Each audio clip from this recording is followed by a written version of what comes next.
We got the Nissan Titan.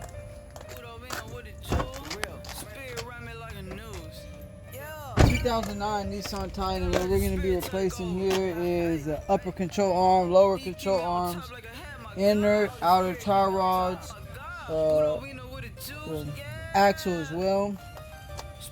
Now everything here is been super rusted, so I sprayed down some PB Blaster. You can always want to make sure you keep some of this on deck.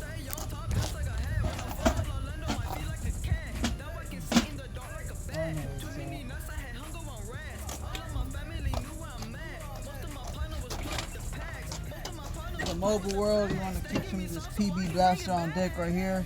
Penetrating oil, this is going to get you out of tons of binds when you're doing this mobile work.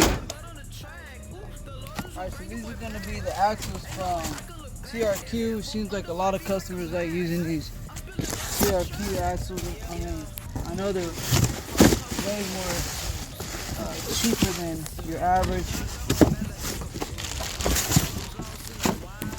Looks pretty good. Before you throw these things on there, you're going to want to make sure that everything's the same size, everything lines up. Now also he got Detroit axle suspension, which is going to be the upper lower control arms, tie rod, inner tie rod boot. So you always want to make sure that everything lines up before you take everything off. Now I'll just give you a quick overview real quick how I do it. So I got my magnet tray posted up here, brake caliper holding tool there. You know, I believe this was like a 21. Take that off, and then of course you can use your hammer, knock that loose. Same thing here. You're gonna loosen up these. Then you got you another bolt right here on this strut. See, now this one broke.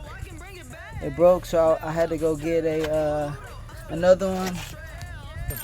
So for that bottom one, all I did was I got a 1/2 inch by 4 inch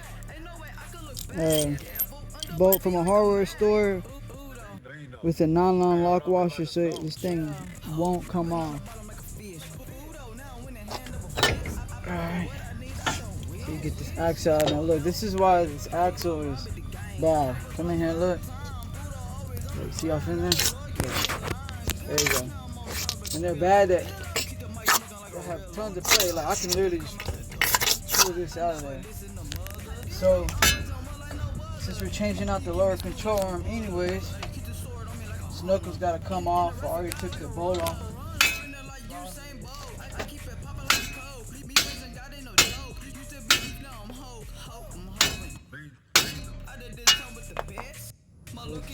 So take your hammer, so I hit it from the top, the knuckle comes off. See, his ABS wire is broken, that's why it came off with it, so I didn't even try to take that off. So next, the only thing is taking off these bolts around this axle. This will come off. Then of course we're gonna have to knock this bolt out because it's broken, and then take this sway bar link off from here. We'll pry that back, and then keep it moving. Of course, what's holding on these upper control arms is these two bolts on this side. You're gonna have to hold one side while taking the other one off on both sides. Same thing on the bottom. There's a bolt and a screw. Once you get those off, you should be able to get that out. And of course we'll have to pull out this outer tie rod.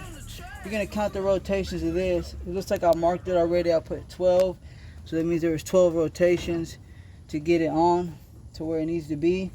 And then we'll get that off